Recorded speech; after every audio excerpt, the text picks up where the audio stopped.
gentlemen, welcome to yet another episode of It's Me Speaking to You. I'm, as always, your host, Mr. Jeffrey Wilson, coming to you live and direct from the gateway to the West St. Louis, Missouri. And today, man, we are rolling with another talented individual, as we always do here on the show. I happened to make the acquaintance of this individual a few nights ago as he was at an establishment I happened to work at, the Live Juke Joint Dueling Piano Bar, and he was doing some of his stand-up for...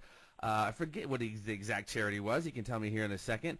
But he's a really cool cat, man, and he's actually really funny, man. You see stand-up cats sometimes, and, you know, you hear crickets in the audience because they're not quite that funny. This dude brought the pain, and he also happens to be a member of some professional wrestling royalty, as he is an Orton. Ladies and gentlemen, please welcome to the program, Mr. Nathan. I won't say Nathaniel. It sounds so formal. Mr. Nathan Orton is joining us on the show. What's up, Nathan? What's going on, Jeffrey? Thanks for having me on, dude. I appreciate you taking the time, bro. I appreciate you taking the time. Yeah, so what was that charity that I saw you performing for the other night? Do you recall? Yeah. It was the Red Cross, and it was for the flood relief. Ah, that's right. As we got just inundated with just all the rain that could ever be summoned up in the earth over the course of like a few days a couple weeks ago. Yeah, that was pissed off a Greek god or something. Yeah, exactly. We've angered someone. So yeah, what you know, as I said, you're a member of some wrestling royalty, man. You are in Orton, so that has to be an interesting thing on and of itself. How is that? You know what I mean? Before getting into, obviously, you know, you've gone through some different incarnations, some stand-up comedy. You've done some MMA fighting, which we'll touch on. You know, so what is that like, sir? If you don't mind, growing up as, I mean, not even just your bro. I mean, I'm a nerd, so I know it's not just your bro. It's Cowboy Bob Orton and Cowboy Bob Orton Sr. So you guys have some multi-levels to your family. What's that like growing up with basically kind of wrestling royalty, if you don't mind? Yeah, man. So for real, like when I was younger, I can't remember too much, and I feel like my dad was selling cars by the time I could start recalling memories. You know what I'm saying? Right. He was out of it pretty much. But yeah, I never really got huge into it with my dad or my grandpa, just because, you know, they were at a point, I don't want to say I was like neglected, but I didn't like ever sit down with them and watch it, which maybe, I don't know whose fault that is, his or mine, but it's just something that like, I think it's awesome, you know. My dad was a bad motherfucker. He used to bench 225, 5 sets of 20, which, yeah, that blows my mind. I can't even pick that up. But yeah, he's a scary dude. And growing up, yeah, I just remember I was all about the amateur wrestling, which I was horrible at. But I just looked up to him in that way and tried to become a man, you could say. Absolutely. But it's interesting. I listened to some of the shoot interviews, and your older brother has obviously a little bit of a different perspective as him being older, and he kind of lamented he would remember the, you know, Greg Valentine's, the Wahoo McDaniel, you know, just the different, when he was smaller, he had that memory of just remembering some of these, like, older school cats that, you know, oftentimes anymore kind of get forgotten, you know, not necessarily professional wrestling fans, but just in general, you know, he remembers some of those old names. So that had to have been interesting, though, man. I mean, you know, did you ever feel that kind of, obviously as a wrestling fan, I'm assuming you know who the Von Erichs are. Dude, see, like, that's the thing, like, I don't. You don't know who the I'm an anomaly. No, that's all right. Well, it was a family of like 5 brothers. You know, like Kerry Von Erich. There's like 5 of them. There's only 1 now because like 4 had died. But like one of them, and I don't mean to draw parallels, but my point is the youngest one, Chris, really he wound up killing himself, unfortunately, and Mike did as well.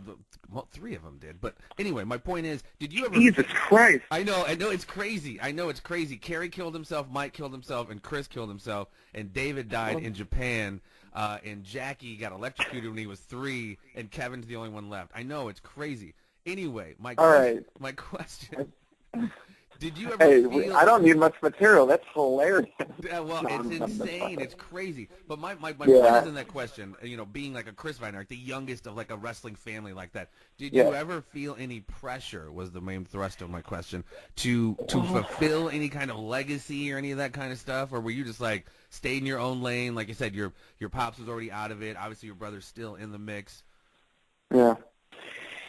I've never killed myself, but No, you have not. I don't know. Like, I've stayed away from electricity. I've been pretty safe, you know, stayed out of Japan. That's crazy. Now I want to ask you about that. What the hell? Like, I've heard Von Erich. Go to, if you have the WWE Network, the tragedy and triumph of WCCW. Yeah, it's crazy. It's crazy. Oh, my God. Okay, so yeah, okay, so to touch on that, like, yeah, and to open, you know, I'm new to this thing, so bear with me, but yeah, to open up a little bit, yeah, so like when I was a kid, I was lazy. I was playing video games. My dad would fucking come up to my room, knock on the door, and be like, "Have you worked out today?" And I'm like, "No." Like, and I'm just sitting there, I'm 10 playing Mario. I don't know what's going on.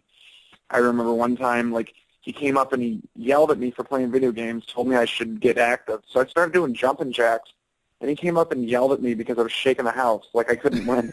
And but like as far as like the professional wrestling, like I never ever had an interest in doing it. And my brother actually was the same way. He didn't have an interest in doing it until he was like 18, 19, 20, kind of at that breaking point where it's okay, I'll make a decision because didn't really want to go to college. My sister made a really funny joke once at the dinner table.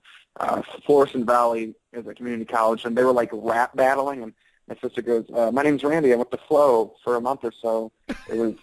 He had to be there. My mom laughed, you know.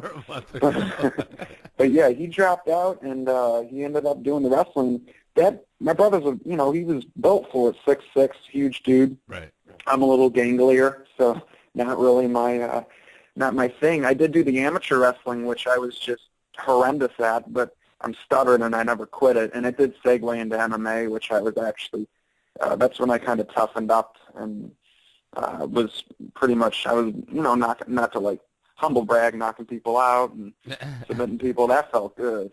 Well, I had somebody before I posted that you were coming on, and somebody had said, asking, "Hey, is this the same, Nathan Orton?" He fought on a card in Cape Girardeau not too long ago. Oh, not too long ago is relative because that was probably 8 years ago. Oh, shoot. Maybe I should have checked the date, I guess. Well, yeah, it is time. No, you're good, man. Oh, and dude, don't try. I mean, he's the guy who said not too long ago. He's a fucking liar. No, I just forgot the date, and I knew it wasn't too incredibly long ago, so I just had to. Yeah. I tried to be a little vague. Yeah. But no. So what? So how long did that last? You were doing the MMA thing for just. Yeah. So I was. Let's see. 18. Started college. Wrestled a year. Hated it still, but too stubborn to quit. Met my MMA coach. He was a wrestling coach. I did MMA first fight when I was 19, and I did it until I was like 21. So not too long. It was pretty much just during like the second half of college. Okay. So, but something that obviously you wanted to experience, but not necessarily make a career out of. Yeah, I've always been like a fitness freak, and that was like my way of staying in shape. And I don't know, it's just proven to myself. Like same with stand-up, really, like stage fright, like getting in front of people, and it's the same thing. Like instead of I'm up there, trying to tell dick jokes instead of getting punched. So, but still, you're in front of people, you're putting it out there, and anything can happen. Well, one's creating significantly less trauma on your brain as well. Exactly. Yeah. Maybe a little bit more psychological trauma, but all right. So, well, cool, man. So, obviously, the MMA or the professional wrestling wasn't the route you were going to go. So clearly, you segued into. I mean, obviously, as you said, you have a big boy job as well, but clearly, you're trying your hat at stand-up comedy. When did that? When did you begin that foray into stand-up? I remember. Okay. I can't tell you the age, so I'm guilty of the whole whenever that fight was, kind of recalling dates. But I had to be young, and I was watching Killing Them Softly by Dave Chappelle. Oh yeah. Oh yeah. And when he does that bit about Sesame Street, and they're like, and he's going, "Oscar, you're a grouch," and then he comes back, "Bitch, I live in a fucking trash can." I laughed so loud I woke up my parents. And at that point, I'm just like, holy shit. And I've always been goofy. Like, people used to call me Jim Carrey when I was a kid. When I was in high school, people called me Dane Cook. When I was in college, people called me Tosh, Daniel Tosh. Oh, I hadn't even seen the show. I've always been goofy and white. So I've been compared to Goofy and white. yeah, I've been compared to like the goofy white guys of the generation. Not saying I'm not like putting myself on their level, of course. And Sure, people would throw them comparisons at me just because I've always been a goofy jackass. And right. so yeah, so like I knew that. I guess people considered me funny, but like I never thought I'd do stand up until I was 25. I'm 28 now. I was 25, and I actually had hip surgery. Go figure, That's a professional wrestler's surgery right there.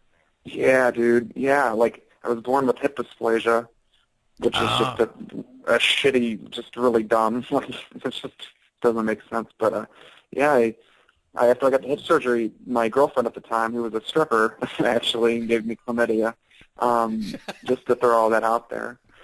She in full disclosure. You like how I just ran over that briefly? Like, this girl gave me a STD and took off her clothes for a living. Little side note. Yeah, she took me to the Funny Bone competition, and I watched, I guess it had to be the 2012 Best of St. Louis Funny Bone competition, first time I ever went to the Funny Bone, and I watched it, and I started to want to do it, and then I had the hip surgery, and I was laid up, and she started driving me to the Funny Bone to watch the open mic, and I started writing jokes. That's awesome. And then I gave it a go, yeah. I mean, that's a supportive gal, though. I mean, and despite the fact she gave you chlamydia, I mean, that's, driving. No, she, it's crazy, man. She's when you're fucking laid up, that's pretty hardcore. She was awesome. Like, she moved in with me and my parents. It was crazy. Are you guys cool like, now, even though you're not together? Oh, yeah, we are cool, and like, we definitely get along, but we don't talk. There's some weird feelings there. Like, it's hard for her to talk to me. Unrequited love. Yeah. So manifesting it. So, well, that's awesome, dude. So, do you recall your first? I mean, was that your very first? Or do you recall your very first, the first time you got up? How was that? Because obviously everyone says, public speaking is like one of the top fears everyone has. How was that? Mm-hmm. Because that's it. Like when I first started, for like a month I was on one crutch because I was like still rehabbing and learning how to walk again, and I just it was terrifying really to get up in front of people. And I've always had stage fright and confidence issues all my life. Just fucked up in the head, just weirdo. Fucking youngest, bro. Are you the youngest sibling? Yes, I am. Right, so there you go. Like, I'm the same way. Like, the same shit, dude. Like, nothing's ever good enough for you, babe. Well, it's just like... Exactly. You feel, like my parents had a son, and a sister. Wow, I did it again. And a daughter. So it's like they had one of each. Then I come along like 5 years later. It's like, whatever. Go play with something. You're not you, but I would get the joke. You're the mistake, because I had a couple years between my oldest sibling. It was just like, yeah, dude, you were jokingly, this shouldn't have happened, but yeah, interesting. No, it's crazy. And the thing with my brother, like people ask me how it is, but like it's hard to answer that because I've never had the perspective of not being in the in Orton, if you will. Right. Well, you're kind of detached from the. I mean, clearly you're not. You're not. I mean, obviously, whatever. I'm not speaking for you, but you're a wrestling fan, if you will. But you're not a wrestling fan. Like with the fucking. What the WWE is. Your dad. Your granddad, and all this other stuff. But it's like your brother is Randy Orton, your brother who used to kick the shit out of you when you were younger. Not any kind of apex predator. That doesn't ring with you. Yeah. Randy Orton's the dude that I go over to his house on weekends and play Mario Kart with fucking my nephews. Like that's what we do. It's not, to me, it's my bro. And like I'm proud of him, and he's made a huge name for himself, and I know he's one of the top dogs. Like just his character, he's awesome. Like he's a bad motherfucker. Just like people look up to him, and I don't realize it as much as I could because I don't follow it. I'm not huge into it, but like there's people who like idolize him, and I think that's really cool. Right. I mean, and like I said, I don't really watch it so much anymore. Like I'm more of like the old school. I'm 42, so I'm long in the tooth. So Really? Yeah. I mean, you've aged well, man. Yeah, I appreciate that, brother. I appreciate it. But no, I mean, it's like I said. I mean, you're not to get too fixated on your brother, but I mean, he really has made a huge name for himself. And I really remember back in the day when, and you probably don't even remember or give a shit, the whole Evolution thing when he was with Triple H, Dave Bautista, and Ric Flair. And I do remember that. And even hearing some of his documentaries and stuff, and hearing him speak on it, you know, I mean, like again, it's not about your brother, but he like all of us goes through his trials, and they even said back then, like, he was the youngest champ at the time, and that's a lot to put on a young kid, and, you know, that pressure did kind of get to him a little bit, and it's just cool to see him kind of come through this kind of not story arc, but life arc, if you will, and really come to a place now where it seems like, you know, he's chill. I know he's had some surgery recently or whatever, but I mean, that's kind of the human condition, everyone's story, but for me, being a wrestling fan, seeing him, you know, being so young, not NXT, whatever it was at the time, the developmental shit. It's just cool, man. It's just really cool. Because, you know, nothing's given to you. Fuck, man. Just because you're in Orton, that don't mean shit at the end of the day, man. You still got to perform and you still got to do the work, man. And I always get scared that, you know, if this goes anywhere, which, you know, that's the goal, of course, I work hard at it. And I already have a credit or so, I'd say, you know. But, I've always feared people thinking, you know, the hater's gonna hate, as they say. So, like, people could just say, oh, we only got this because of his family and shit. But it's like, no, motherfucker. Like that competition that I watched in 2012, 2 years later, the 2014, I won it, you know. The 2014 Funniest of St. Louis. Even if you were a wrestler and you were given put in a position, you still had to do the things. You still had to go through the motions. Exactly. And this is a completely different genre. So it's like, dude, Randy Orton or Bob Orton Jr. or Sr. did not make these motherfuckers laugh. I did. Yeah. And my brother. They definitely take pride in that. Yeah, and my brother, I remember him being slammed by Mankind onto a whole bunch of thumbtacks. Like, what my brother puts his body through. And dude. Jesus Christ, those guys, man. And when people call professional wrestlers, when people call it fake, I understand what they mean, but that's just the worst word for it because nothing about it's fake. What they put their bodies through, it's not fake. Yeah. The fucking hour, nothing's fake about it. It's choreographed, yeah. Yeah. But, I mean, there's a lot of improvisation, and it's entertainment. They're not up there saying they're world champion Olympic wrestlers. You know, we get it, you know. The shit they're doing, like you said, the shit they're putting their bodies through, the bumps they're taking are definitely real. I mean, like you said, these guys, you know, this isn't Randy's surgery recently had. That's not his first one, man. Fuck, these guys go through it, man. I could never step in there, and the fucking idiot at the bar with the beer gut who's calling them pussies sure as hell couldn't step in there. Well, that's why I loved the, I mean, it's been a while, but like Tough Enough and like not Tough Enough, but I think it was Tough Enough. Whatever the original. That is what it was. Come Be a Wrestler. It was great that you saw those very people who were like, oh, dude, I fucking go whoop his ass, and they get in there. I mean, because clearly, even Ric Flair said this. It's a cardio nightmare. You are not in shape, dude. You don't get in there and just showboat and stand on the top rope, dude. You have to go, and you have to have some endurance. Couldn't even imagine, man. I can't either. Shouldn't I did MMA, and I wouldn't want to get in there. You know what I mean? Yeah. It's dangerous. Yeah. Fuck that. Absolutely, Shit. man. What's funny, too, is, like, as close as me and my brother are, and it's almost selfish because, like, he's hurt now, so he's home, and, like, we can hang out, you know, with the family. It's great, you know, to spend the time together. Right. But, like, someone, you know, I'll run into someone who will, like, hear through the grapevine who I am or whatever, and you'll be like, oh, I've known you for 10 minutes, so WrestleMania's coming to town. Can I have a ticket? You know, and I will straight up just be like, I'll be like, you know what, me and my brother actually don't talk. We haven't talked in like 3 years. Like, I just lie to people. So they can go to their blog and be like, Nathan Orton, his brother, and they're a strange relationship. So then that takes a life of its own. Fucking idiots. Yeah, when people are bold, man, they'll ask for tickets and shit. It's like, ugh. Well, I mean, no. it's one thing. I mean, it's definitely, and you know, I'm glad when I approached you, I didn't know who you were, because I mean, obviously in your shoes, you could be like, man, this dude just want me to have me on to talk about wrestling all day. But you, I saw you laughing. Yeah, it was damn funny, dude. It was damn funny. Yeah. Especially you're trying to quit weed, or you're quitting weed story. That was fantastic. Yeah.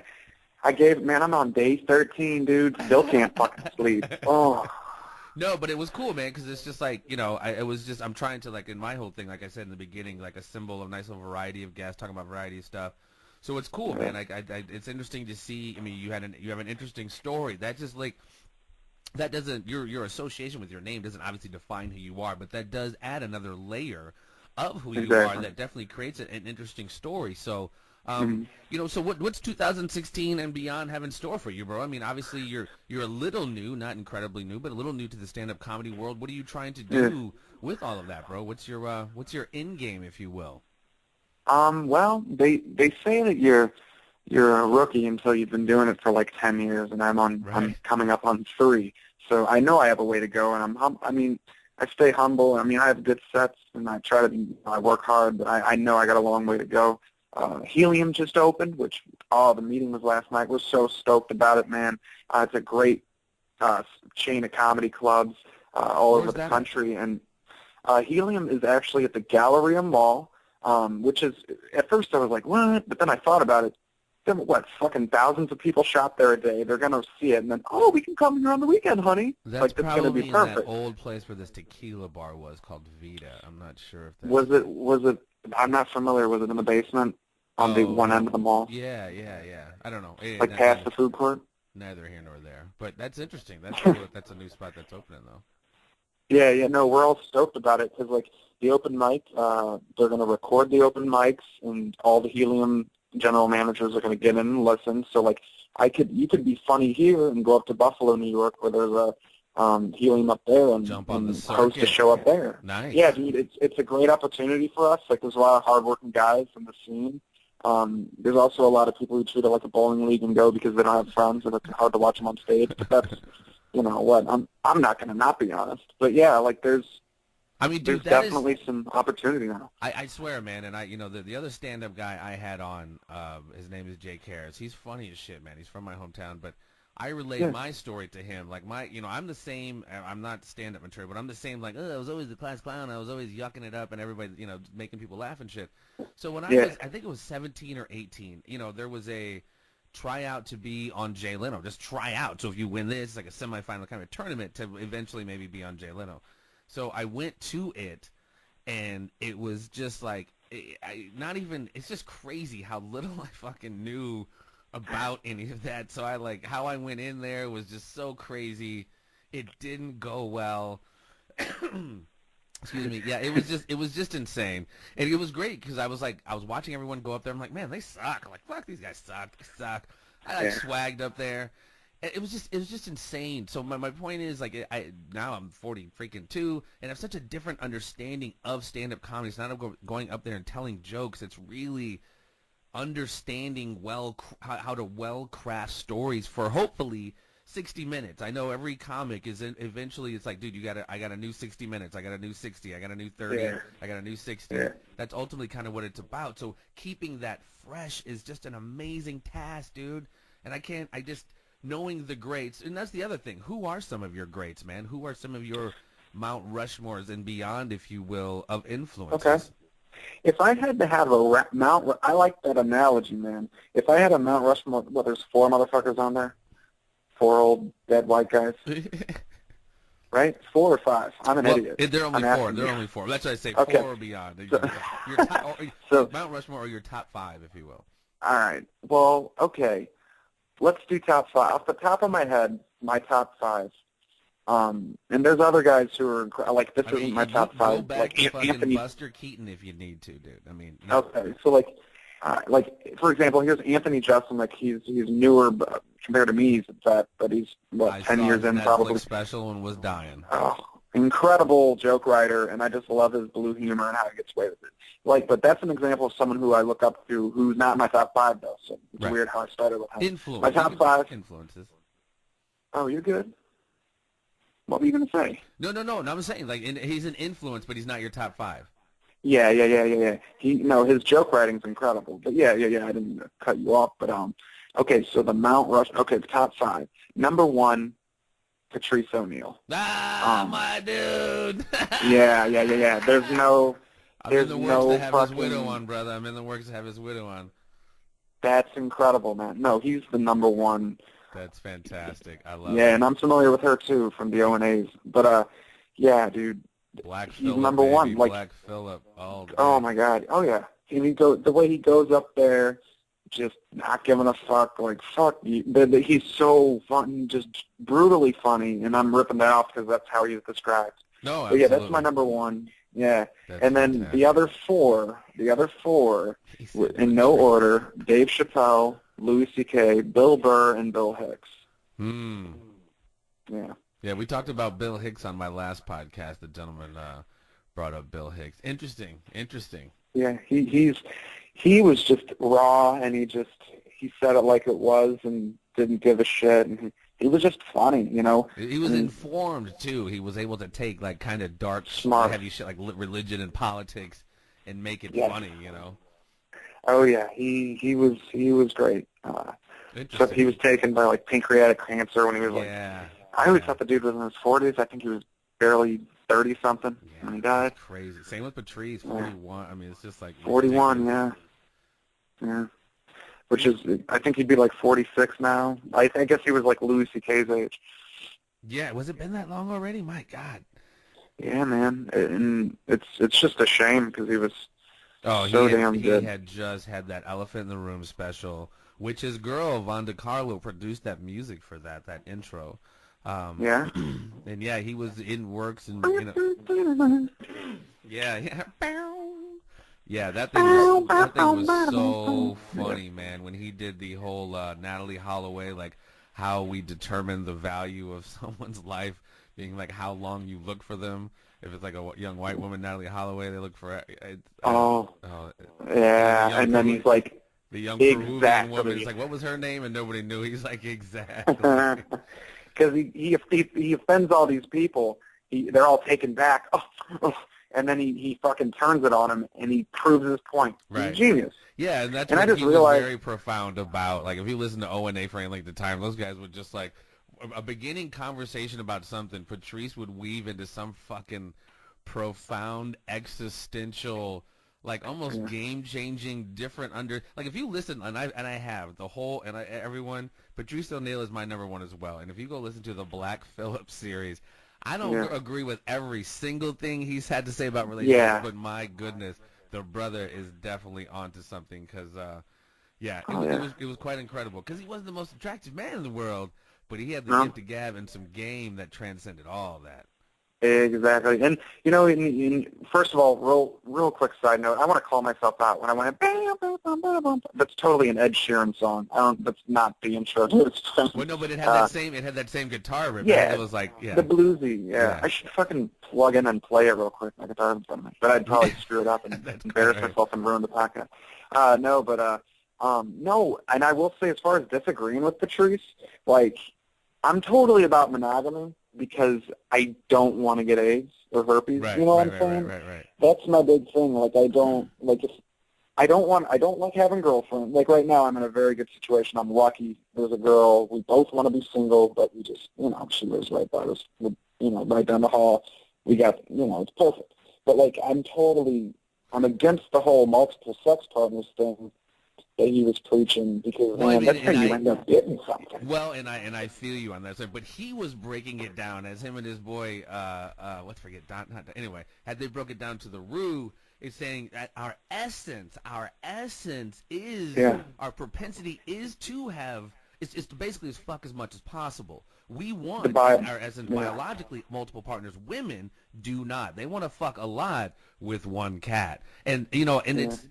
And you gotta, I agree with that at that fundamental level, but you gotta rein that shit in, dude. I mean, you can't just, especially get families and get older, etc. So he's got shit to think about, man. Definitely as it relates to relationships, it's interesting.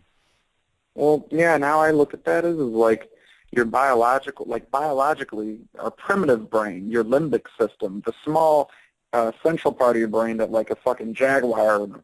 Like a goose has, that you want to spread your seed with that. But I think as we evolve, you got that big, I want to say the cerebral cortex around that where we can reason and logic. I think that's where love is. Absolutely. Yeah. So it's like, like humans evolved and found love, and that's where monogamy came from. And then, of course, religion, which was created to control all of us and fucking by government. I don't know. Blasphemer. Who knows? No, I I feel know. you. Who knows, man? No, I feel you. I feel you. You're, I'm with you. Hey, dude, anybody who fucking thinks Patrice is number one and fucks with Bill Hicks, your thought processes are going to sort of lend itself to that. So I'm right there with you, my friend. Yeah.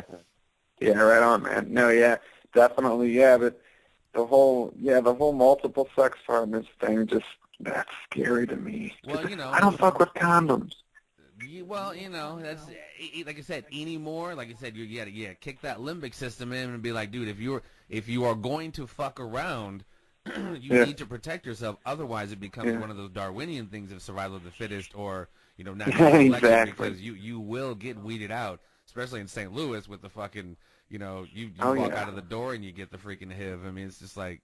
Yeah, I know. We're number 1, chlamydia, number 2, gonorrhea. Just Googled it today because I was bored at my shitty customer service. Oh, man. Not one of the things you want to be good at. But St. Louis is definitely, that's another thing. What are your thoughts on the whole St. Louis loss on the football team that's been here for so long? The old St. Louis Rams are going back to Los Angeles. Can I tell you how many fucks I give? I have 0, but I'm listening to other people 0. give all too many. You would think, well, whatever, and I'm not going to knock it because I know there's economic shit, people lost their job, etc. I think a lot of this sports culture has gotten a little fucking pretty out of control, and this comes from a huge pro wrestling fan, MMA fan, but dude, you don't catch me losing my, I take that back, I do lose my mind on fight night, but you know what I mean, dressing up with my gear and fucking painting up and just like the whole culture behind this. Yeah. You just brought it up. How about Conor McGregor? Right, I dig the motherfucker, dude. I mean, just because I dig MMA and also I dig Crazy. professional wrestling, and he is so that professional wrestling cutting promo, but he backs it up. You know what I mean? Ric Flair could talk all that shit he wants, but he'd probably get knocked out in a real fight. But he cuts a great promo. Conor McGregor is calling shit like he's it's that knockout, man. Yeah. Are you a UFC fan? I mean, are you of other? I mean, did you kind of take the hat off when you got out of the game, or are you still a fan? I admire the fuck out of those guys because it's crazy. I know how hard I worked, and just imagine being on another level, how much harder, how much crazier it gets. I definitely. Yeah, like I'll watch it, but I was way more into it. Like when Anderson Silva was king, that was my guy. Yeah. So I was a huge fan when I was doing it. Now it's like, it's I'll go to Hooters and have some wings and watch. Check it out. Yeah. Who still do it, like okay. Yeah, I've had on number 8. He's number 8 ranked welterweight in the UFC. Stephen Wonderboy Thompson had him on twice. Pat Miletich, UFC Hall of Famer. First welterweight champion, had him on twice. And they really do speak to that, man. It's like, Wonder Boy right now is nursing he's coming back and fighting Johnny Hendricks, but his 3rd knee surgery, that's just like, wow. And then to be expected to fight on that level, which of course I'm sure he's going to, but it's just like, it's crazy. You talk about wear and tear on your bodies, man. These guys. And then getting into the whole, even professional wrestling has it, the whole concussion, CTE, all that stuff going on with the brain and head trauma, man. These guys are, whew. It's a lot. And you don't know the damage, the extent of the damage probably for you're aging a little bit, and then you're like, oh shit, didn't realize I was doing all this damage, and it catches up to you. It definitely does. Yeah, seeing my dad get out of a chair, I'm like, oof. But he had double knee surgery, so he was doing better. Well, I mean, that's that's the thing, man. People don't realize. I mean, we speak again about professional wrestling, like especially guys like your dad, and even Randy. Like I said, the road schedule is still rough, man. Obviously, and it takes a toll on your body. But especially back in your dad's time, man, when the territories were around and it was just like day after day after. I mean, it still is like that, but man, not knowing as much as we know about nutrition and in the body and surgery and all that stuff, man, I can only imagine a lot of those guys move around a lot slower. Yeah. No, absolutely. And sports medicine's come a long way, so. Yeah. That's huge. Yeah, no, absolutely. Hold on one second, brother. Yeah. You're about to enter the conspiracy triangle of doom. I hope you're prepared. Okay. He's like, okay.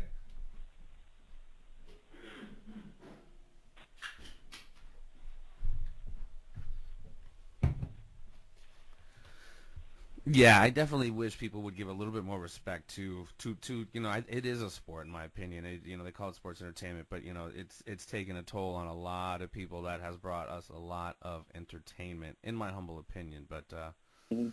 and again, it's just my humble opinion. So yeah, what you got? 2016. You're gonna hit more clubs here in the area.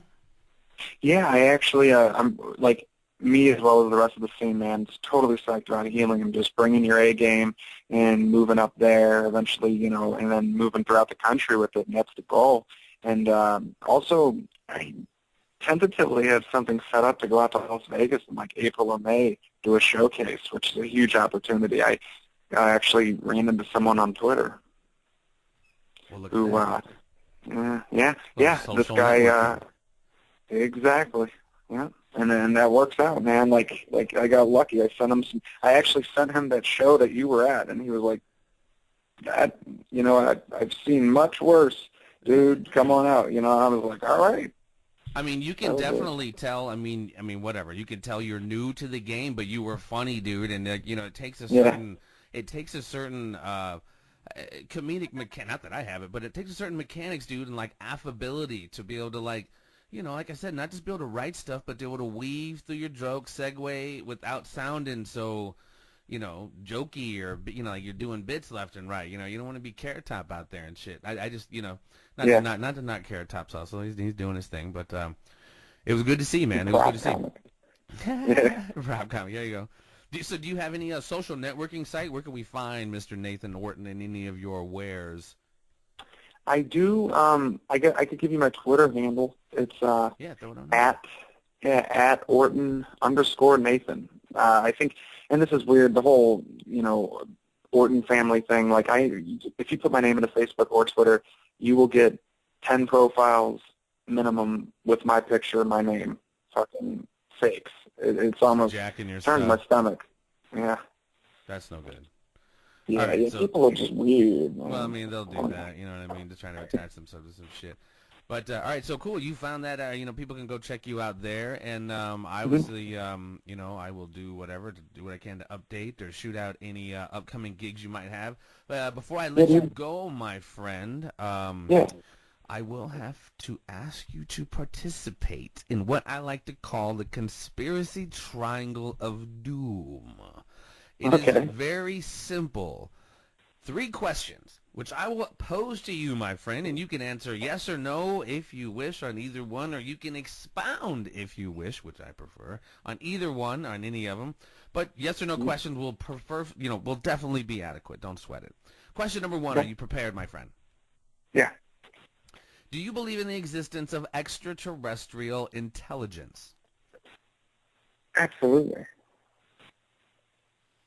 A very short and sweet absolutely. Well, think about it. I mean, like to speak analogically, I don't know what words are, but as an analogy, if you think of an atom, the smallest thing, how do we know that's not a fucking universe with a tiny, how do we know an atom isn't a tiny galaxy? How do we know that our galaxy isn't an atom of a giant galaxy? You know what I'm trying to say? There's so much out there. We don't know shit. Absolutely. There's aliens. Yes, absolutely. He's like, there's aliens? Fuck yeah. Yeah, that's an obvious yes. Am I talking to Fox Mulder over here? Holy shit. He's like, fuck yeah, there's aliens. Yeah, there's aliens. No, I'm with you. Absolutely. We definitely... How about you? Well, no, absolutely, man. I mean, I'm very I believe it's Socratic, like Socrates about things, like what I supposedly quote unquote know, and he said, all I know is that I don't know. I have certain considerations which suggest certain things, but this doesn't mean shit because in my mind I'm an idiot. There's a lot smarter people than me. But when I think about kind of like what you just said, like every star literally is a sun. That light might have extinguished by now, but literally every star is a sun and could potentially have planets around those, that sun. And we're talking about even just with my own visible spectrum in my nighttime sky, I'm seeing millions and millions of stars. So let alone, you know what I mean? Of course, statistically, it would be insane to think otherwise. Yeah. But you got people who swear that, this is the only thing in town, only show in town. And the way I look at it is, if you don't know, you can't say no. I mean, it's more likely that there's something than there's not. Right, right. And it might be somewhere where we could never even conceive of getting there, but there's something out there. It's safer to say yes, because the odds are that there's something. Well, I mean, yeah. I mean, with the whole, even like the light spectrum, like we, Yeah. or oxygen, as my 8-year-old daughter reminded me the other day, we can't see it, but we know it's there, right? So even X-ray light or gamma rays or, this and that, it's within the light spectrum, but we particularly can't see it or aren't honed into it. So there might be, because we were talking about spirits and ghosts, and she was saying stuff that might exist. It was an interesting conversation. But yeah, no. There's definitely more going on than we realize, because we don't know shit. But anyway, interesting answer, my friend. Interesting answer. Question number 2. Do you believe, or do you follow the narrative of the events of November 22nd, 1963? Do you believe Lee Harvey Oswald killed John Kennedy with 3 shots with his gun from that building? Or do you believe on the other side there was some type of chicanery? I have no fucking clue. All right, that's a valid That is answer the as well. best. Yeah, I have no. That's not some. I haven't looked into that. Now I'm interested, and I'll probably look into it. But Oh my goodness. it's something. Yeah, I couldn't even tell you. Like I assume it's basically down to this, and this is vague because I don't have all the information. Bill But Hicks there's has what some we're good told. bits on it, but yeah, go ahead. Who does? Bill Hicks. Oh, yep, of course. But there's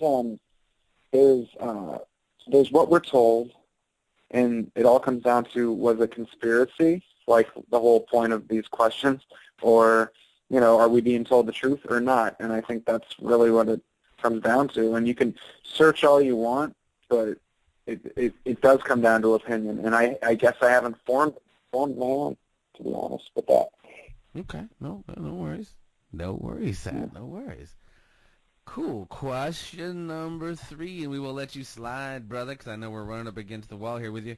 Do you, along the lines of following narratives a little bit more contemporarily, do you follow the narrative, or do you believe the official story of the events of September the 11th, 2001?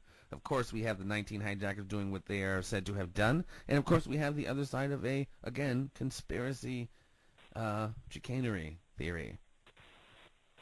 There's so much, like the whole oil thing, and people, you got George Bush shaking hands with people who were affiliated. From what I understand, man, the thought, okay. I Lay can't it on say, me, brother. Lay it on me. I can't say that our own government would do something like that. And yeah, you see people cutting off heads, and they're pretty evil. But do you really think these motherfuckers could have, with box cut? You don't think?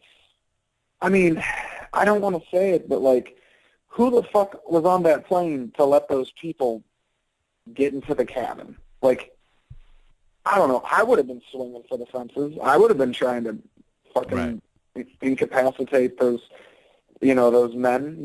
Box cutter or not, fucking. I'll throw bows. You know what I'm saying? Right. I just don't, man. I think the government's fucked up. I think they don't care that much about us, and I don't think those, as much as I hate the terrorists, anyone wanting to do that to others. Absolutely. People cut, that whole shit, man. It's sickening, man. Some of the shit you see. But to think that they could pull that off, and even if they had the idea and got as far as they did to get into the cabin, how many of them there would have had to be so many of them to overcome all the passengers and to get into the cabin. Well, there were only, 2, 2, 3 on each, I forget, however many. I don't know. I forget the exact number on each plane. But no, I feel you. Some of it just doesn't make sense. Yeah, there's so many, almost like the Kennedy thing. I mean, you might not be as hip to that one, but there just winds up being, as you start peeling, what do they say, pulling the thread on the sweater, it just unravels, and it just winds up creating more questions than answers. But no, that's All right, sir. You have completed and entered and exited the conspiracy triangle of doom. Right on, man.